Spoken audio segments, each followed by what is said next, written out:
नमस्कार मित्र, मी डॉक्टर हनुमंत भोपाळे। आज आपण यश म्हणजे काय, यश मिळवण्यासाठी काय केलं जातं या संदर्भात चर्चा करू। आता यश म्हणजे काय, तर ध्येय प्राप्त होणं म्हणजे यश। आपण जे ठरवलेलं असतं ते प्राप्त होणं म्हणजे यश। पदवी मिळवायची आहे ज्यांनी ठरवलं, त्यांनी ते पदवी प्राप्त केली की त्यांना वाटते की मी यशस्वी झालो।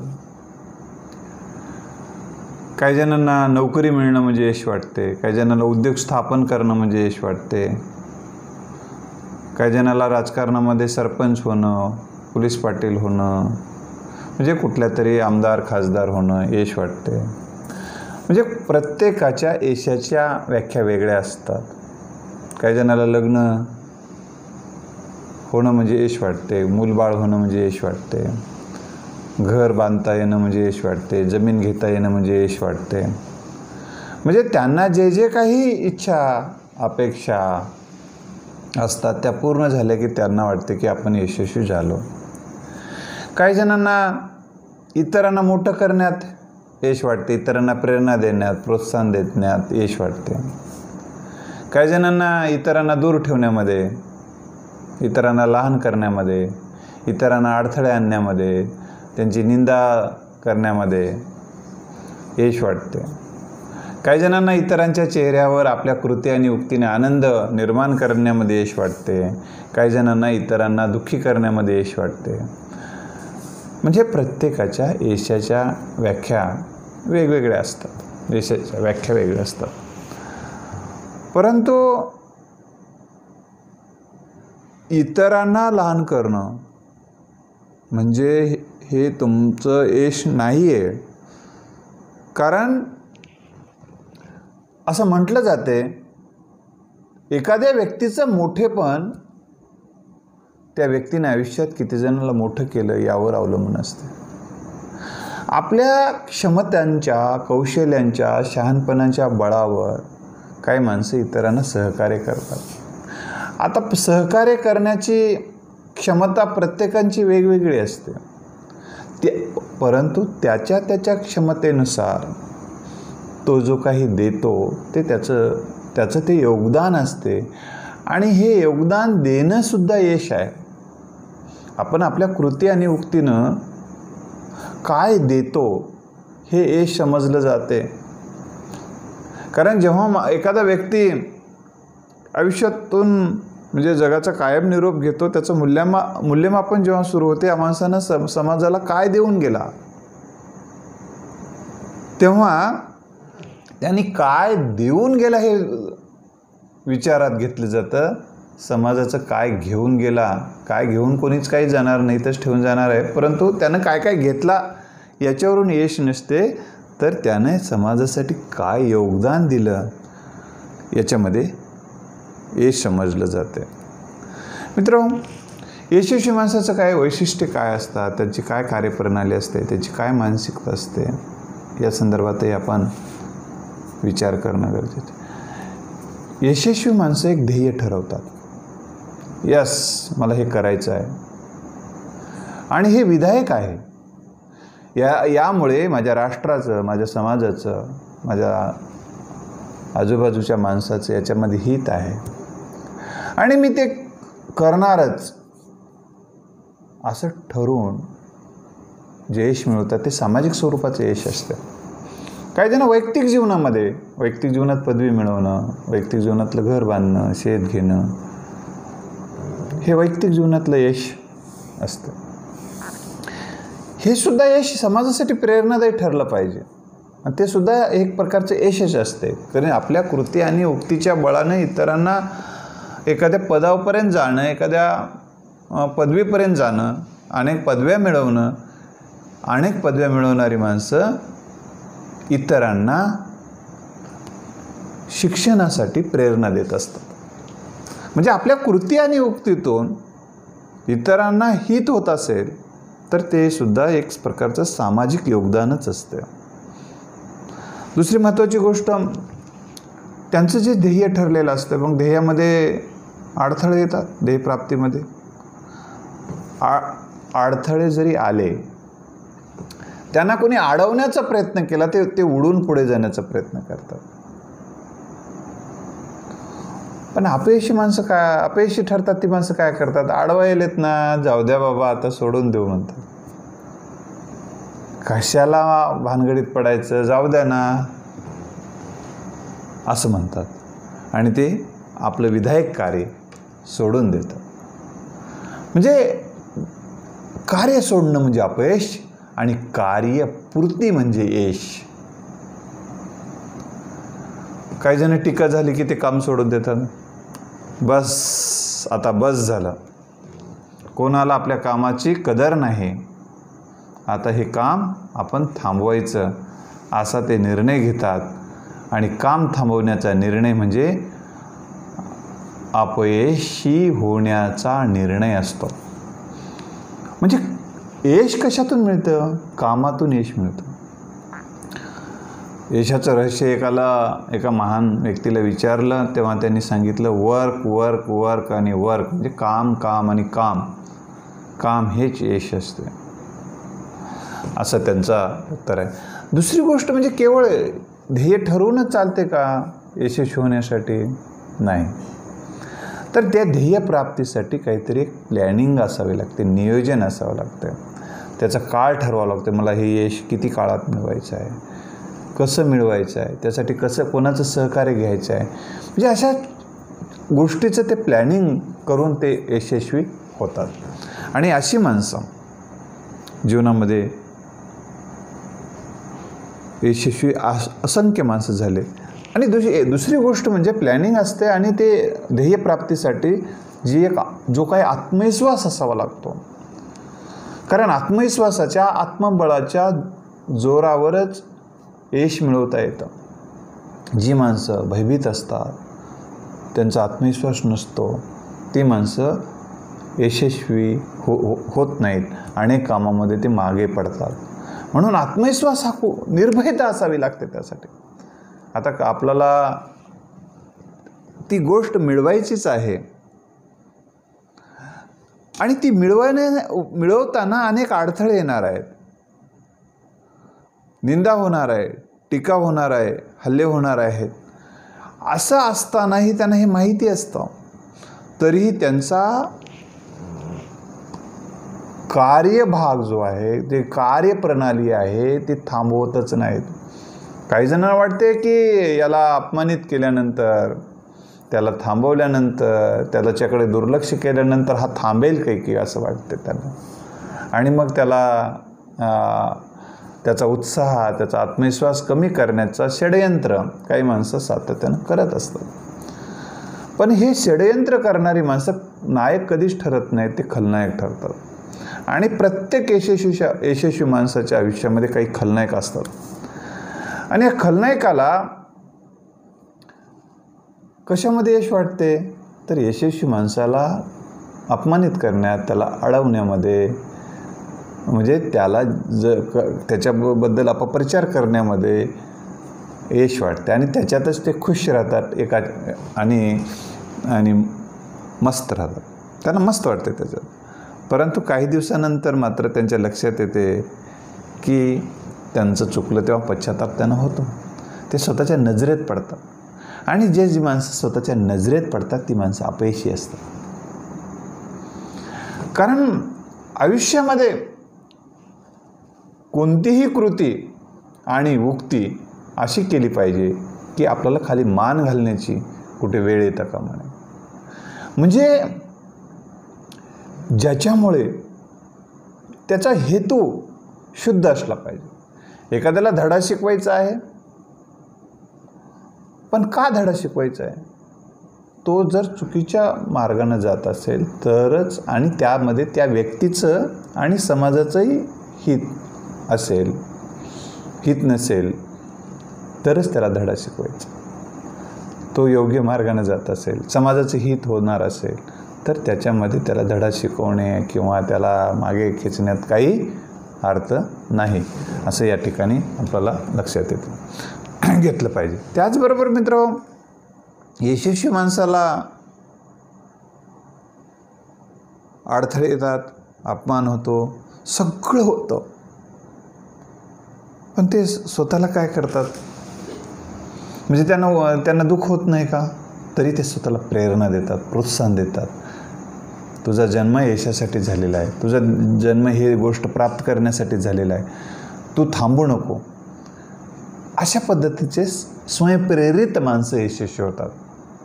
आणि काही माणसं अपयशी का ठरतात, की काही जण त्यांना प्रेरणा देणं थांबवलं की मग ते थांबतात. म्हणून यशस्वी व्हायचे असेल तर स्वयंप्रेरणा द्या, स्वतःलाच मोटिवेट करत राहा. आय एम अ विनर या भूमिकेत जगा. विजयाच्या भूमिकेत जगणारी माणसं यशस्वी होतात. I am a winner. जी माणसं यशाच्या भूमिकेत जगत नाहीत, सातत्यानं मी अपयशी ठरतोय, मी अपयशीच आहे, म्हणजे अपयशाच्या भूमिकेत जी माणसं जगतात ती माणसं जीवनामध्ये यशस्वी होत नाहीत. म्हणून ज्याला यशस्वी व्हायचे आहे त्यांनी मी यशस्वी होणारच आहे, जगातली कुठलीही शक्ती मला यशापासून रोखू शकत नाही, मला थोडा वेळ थांबावं लागलं तरी मी कायम थांबणार नाही, आणि एक दार बंद झालं तरी 1000 दारं खुले आहेत, एक रस्ता बंद झाला तरी त्या गावाला जाण्याचे दुसरे रस्ते मला माहीत आहेत, त्या रस्त्यानं जाईल पण त्या गावापर्यंत मी जाईल, हा निर्धार करून त्या गावापर्यंत जाणं ते त्याचं यश असते. दुसरी मित्र गोष्ट, त्यांच्या विरोधात कटकार असताना होता, त्याला विरोधही होतो, याचा अर्थ त्याचा स्तुती होत नाही का, त्याचा गौरव होत नाही का. यशस्वी माणसाचा त्यांना ह्या सगळे कटू अनुभव पण येतात, परंतु आपल्याला काय फक्त त्याचं यश दिसते. हे सगळं ते पचवतात आणि हे पचवून यशस्वी होतात, तेव्हा त्या यशस्वी माणसाची स्तुती होते. जेव्हा संत तुकोबारायांचं सुरुवातीच्या काळामध्ये त्यांना खूप टीका, निंदा, नालस्ती, त्यांच्या विरोधात कटकार असताना झाले, त्यांच्या कविता, त्यांचे अभंग इंद्रायणीत बुडवून टाकण्यात आले, तरी तुकोबाराया थांबले नाहीत. तरी त्यांनी त्यांचं लेखन, त्यांचं प्रबोधन चालूच ठेवलं. तिथंच ते थांबले असते तर आज आपल्याला जगद्गुरू तुकोबाराया म्हणून आपल्या समोर आले. डॉक्टर बाबासाहेब आंबेडकरांनाही किती अडवण्यात आलं, किती निंदा करण्यात आली, उपेक्षा करण्यात आली, धमक्या देण्यात आल्या, वाईट साईड बोलण्यात आलं, विरोधात लेख लिहिण्यात आले, तरी बाबासाहेब कधी थांबले नाहीत, थकले नाहीत. शेवटच्या श्वासापर्यंत या देशासाठी चंदनासारखं झिजले. त्यांना एकदा एकाने विचारलं, बाबासाहेब आम्ही तुमच्यावर एवढ्या टीका केल्या आहे, पण तुम्ही कधी थांबला नाहीत, गर्भगडीत झाला नाहीत. तेव्हा डॉक्टर बाबासाहेब आंबेडकर म्हणाले की मी काही मातीचा ढेकूळ नाही असा गर्भगडीत होण्यासाठी. अरे असा रॉक सॉलिड खडक आहे, म्हणजे या अर्थानं की प्रवाहाला दिशा देण्याची माझ्यामध्ये ताकद आहे, म्हणजे त्या खडकासारखा आहे. जसं खडक आहे बलदंड असा ताकदवान, तो खडकाला जरी किती पाणी येऊन धडका मारला तरी त्यानं ते काही तिथं त्यात फरक पडत नाही. म्हणून अशा धडका देणाऱ्या प्रवृत्तीच्या विरोधामध्ये आपण खंबीरतेनं उभं राहणं, कारण यशस्वी माणसाला माहीत असतं आपल्या इच्छेच्या विरोधामध्ये कोणी आपल्याला अपमानित करू शकत नाही, कारण जगामध्ये अपमान करणारा शब्द अजून तयार झालेला नाही आहे. आपली इच्छा असेल तरच त्या शब्दाने आपण अपमानित होऊ शकतो. म्हणून त्या शब्दाचं वजन किती आणि आपलं वजन किती, त्या एकाच्या छोट्याशा शब्दानं हलवून जाणं ही म्हणजेच अपयशी होणं आहे मित्र. म्हणून असे शब्द, जसे व्हॉलीबॉल खेळत असताना जसे बॉल असे परतून लावले जातात किंवा ज्याचा काही संबंध नाही, जे का आउट ऑफ जाणारे आहेत किंवा ज्याचा रेषेच्या पलीकडले आहेत, ते सोडून देतात बॉल, म्हणजे आणि म्हणूनच त्या खेळाडूचा गोल होत असतो, त्याला यश मिळत असते. तसं आपण यातून काय शिकलं पाहिजे, आपण हे अनावश्यक, आपल्याशी संबंधित नाही आहे, ज्याचा काही उपयोग नाही आहे, असे शब्द आपण सोडून दिले पाहिजे. दुसरी गोष्ट, आणि योग्य वेळी योग्य उत्तर देता आलं पाहिजे. दुसरं मित्र की यशस्वी माणसं क्षमाशील असतात, दयाशील असतात, आत्मविश्वास त्यांच्यात असतोच हे आपण बघितलं. त्यांच्यामध्ये प्रेम असते, करुणा असते, कारण त्यामुळेच ते सामाजिक कार्य करतात. त्यांच्या वाटेवर काटे टाकणाऱ्यांसाठी ते फुलं टाकण्यासाठी तयार होतात. म्हणजे म्हणून येशू ख्रिस्तांना जेव्हा सुळावर चढवत होते तेव्हा येशू ख्रिस्त काय म्हणाले की परमेश्वरा यांना माफ कर, हे काय करत आहे त्यांना कळत नाही. म्हणजे ही उदात्तता, ही उदात्त भावना ही महापुरुषांचं, यशस्वी माणसाचं लक्षण असते. कारण त्यांना माहीत आहे, कारण जेव्हा महात्मा फुले यांच्यावर मारेकरी आले आणि मारेकरी आल्यानंतर तेव्हा थोडं माणूस जन्म आहे ते तो थोडे घाबरलेच. तेव्हा सावित्रीबाई फुले सोबतच होत्या. तेव्हा ते सावित्रीबाई फुले म्हणाल्या की आम्ही समाजासाठी काम करतोय आणि ज्या बहुजन समाजासाठी आम्ही काम करतोय, सर्वसामान्य माणसासाठी काम करतोय आणि अशाच माणसाच्या हातून मरण जर आलं तर काय हरकत आहे. मग ते मारेकरी येणारे काय सर्वसामान्य समाजातलीच माणसं, कोणाच्या तरी फूस दिल्यानंतर किंवा काहीतरी सांगण्यानं भैकून आलेले असतात. तेव्हा त्या माणसाच्या मनामध्ये हृदय परिवर्तन झालं जे मारेकरी आलेले होते. तेव्हा ते म्हणाले की ज्याने आम्हाला तुम्हाला मारण्यासाठी पाठवलं आहे त्याला आता त्याचं डोकं उडवतो. तेव्हा महात्मा फुले काय म्हणाले माहिती आहे की अरे समाज बदलायचा असेल तर समाजाचे डोके उडून चालणार नाही, त्यांच्या डोक्यातले विचार बदलावे लागतात. हा विधायक दृष्टिकोन, ही उदात्त भावना घेऊन जगणारी माणसं या जगाच्या नजरेत यशस्वी ठरतात.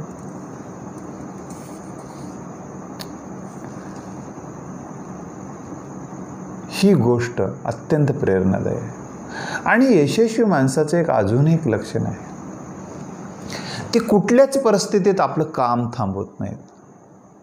कारण लोकांना त्याचं काम थांबवायचं असते, परंतु ते थांबवत नाही. त्यांना अपयशी करण्याचा प्रयत्न करतात पण थांबवत नाही. आता महात्मा म्हणजे त्यांच्यावर काही मानवी संकट येतात, तसे नैसर्गिक संकट येतात, पण त्या दोन्ही संकटावर मात करण्याचा ते प्रयत्न करून कार्यरत राहतात. आता महात्मा फुले यांचा उजवा हात पॅरालिसिसमुळे काम करत नव्हता आणि ते उजव्या हाताने लेखन करत होते. आता काय करायचं? काम तर बघा किती तीव्र इच्छाशक्ती आहे समाजासाठी काहीतरी देण्याची. त्या हाताने त्यांना काही काम करता येत नव्हतं. त्यांनी मग डाव्या हाताने लिहिण्याची प्रॅक्टिस केली आणि डाव्या हाताने सार्वजनिक सत्यधर्म हा ग्रंथ लिहिला आणि या जगाला अर्पण केला.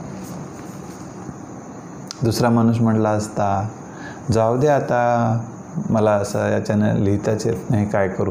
कारण यशस्वी माणसाचं एक वैशिष्ट्य असते, ते कारणं सांगत नाहीत, ते कार्य करतात. आणि जगाला रिझल्ट नको असते, हवे असतात रिझल्ट, आणि तक्रारीच्या याद्या देऊन यशाच्या गाद्या मिळत नसतात.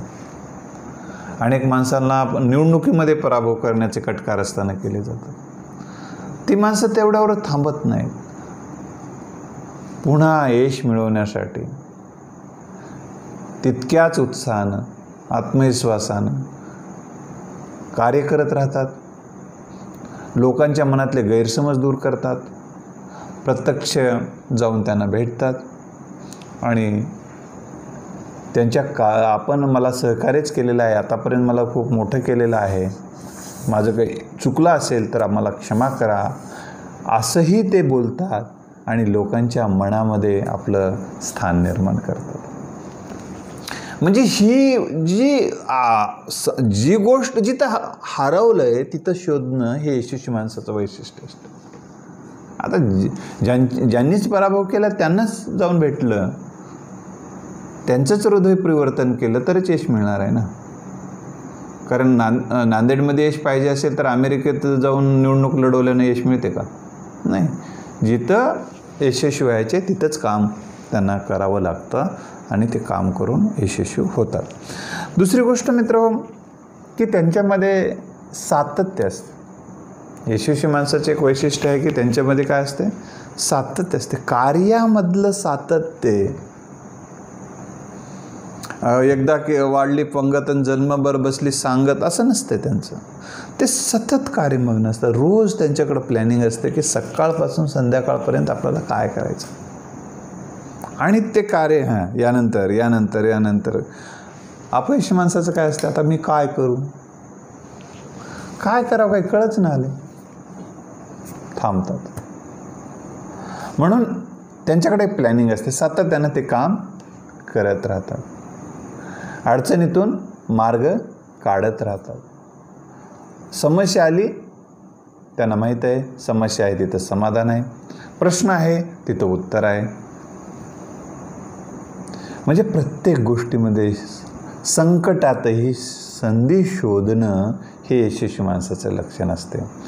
आणि अपयशी माणसाचं काय असतं? ते संधीमध्ये सुद्धा संकट शोधतात.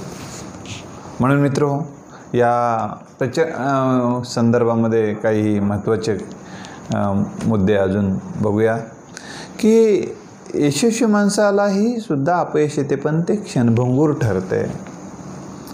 आणि अपयशी जे ठरतात त्यांनाही जीवनामध्ये छोटे छोटे यश मिळालेले असतात, परंतु ते फसून मिळालेले असतात बऱ्याचदा.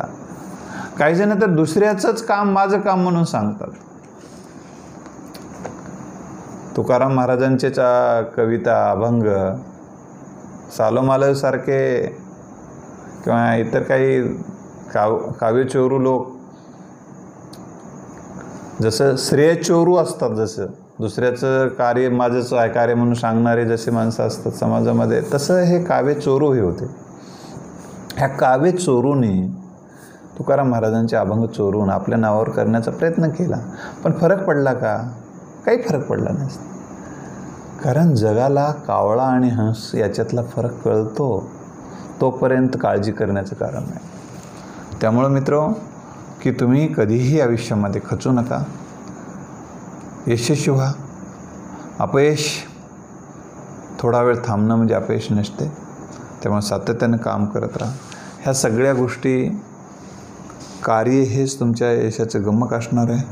म्हणून उदास निराश व्हायचं नाही, सातत्यानं काम करत राहायचं. हे तुमच्या जीवनाचं ध्येय ठरवा आणि एक दिवस तुमचा आहे ही भावना आणि भूमिका ठेवून सातत्यानं काम करा. कारण भयभीतता हे अपयशाचं फार मोठं कारण असते. काम सोडून देणे हे फार मोठं अपयशाचं कारण असते. आणि नियोजन नसणं, ध्येय नसणं हे सगळं बाजूला करून आजपासून तुम्हाला निश्चय करा की तुमचं जे काही विधायक ध्येय आहे, मी विधायक ध्येयाबद्दल सांगतो, तर ते विधायक ध्येय ठरवा, त्याचं प्लॅनिंग करा आणि त्या दिशेनं तुम्ही कार्याला लागा. आणि आयुष्यामध्ये केवळ एखादी पदवी मिळवणं, एखादा पेपरमध्ये नाव येणं इतकंच यश नसते मित्र. आपल्या कार्यामुळे इतरांना मदत होणं, आपल्या कार्यामुळे इतर यशस्वी होणं, आपल्या कार्यामुळे इतराला सन्मान मिळणं, आपल्या कार्यामुळे इतरांच्या जीवनामध्ये काहीतरी का असेना विधायक बदल घडणं हे यशस्वी माणसाचे लक्षण असतात. तुम्ही प्रत्येकामध्ये क्षमता आहे, कौशल्य आहे, शहाणपण आहे आणि काम करण्याची धमक पण असते, आत्मविश्वास असतो. तो आत्मविश्वास वाढवत कार्य करत चांगल्या माणसाची प्रेरणा घेऊन आयुष्यभर काम करणारच आहे हा निर्धार करा. प्रेरणेच्या बळावर अडचणीचे पर्वत हलवता येतात आणि ज्यांच्या प्रेरणा संपल्यात ती जागची चालत नाहीत. म्हणून आपण प्रेरणा घेऊन वाटचाल करा एवढीच एक अपेक्षा आहे. आणि मी आपल्यासमोर हा विषय मांडण्याचा प्रयत्न केला, तुम्ही ऐकून घेतलात. हा व्हिडिओ जर आपल्याला आवडला असेल तर आपल्या मित्रांना, नातेवाईकांना सर्वांना पाठवावं अशी विनंती करून थांबतो. धन्यवाद.